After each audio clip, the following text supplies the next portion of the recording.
So I've got half a plan for the input shaft here. I'm going to measure this and see how bad it is, but we'll do that in a second. A hardened input shaft from Summit, it's an FTI, is $450 Canadian, and I don't want to spend that much money right now. Maybe I'll upgrade it later. But I have this input shaft here, which is perfectly fine, and we'll do some comparing measurements and stuff. And a new set of seals for here and there, and then new oil pump gasket, because we're going to need to replace that, is like $80 or $90 Canadian, so it's not really that bad. A quarter of the cost is much better.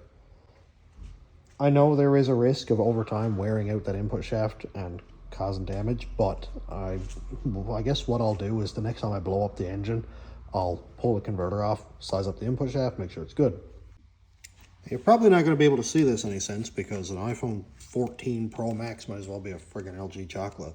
But what I have for spline right at the very tip is, 10 thousandths. That's not ideal. And then we come over here to the good input shaft right at the very tip is 27 thousandths. So yeah, the other one's absolutely cooked. So this thing is missing 15 thousandths at the tip, and I can feel it, like that sharp edge. Listen. That's my nail hooking into the edge where the spline isn't worn. And I almost said, well, I'll just go bolt the valve body and stuff on in the name of progress. But my rear end play is a little tighter than I'd like. It's at like 4.5 thousandths, and spec is 5.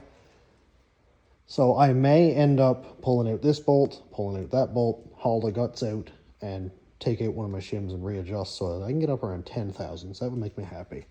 What makes me nervous about this is my last bolt. I had 3. I started with 3. I torqued the first 2, broke both of them. And then the third one, I just gave it the old tight enough with the ratchet. And if I break that one, well, then I'm done for again, which is kind of annoying. But I'll probably risk it anyway. It's only 2 bolts, 2 snap rings, and the whole middle comes out, so it's not really that big of a deal. Have you guys ever seen this before? Like, I've heard of a lot of 4L80s that break input shafts, and this was on a turbo engine, a Dodge Caravan. So, like, I assume it would have broken rather than just wearing out. Learn something new every day, I guess.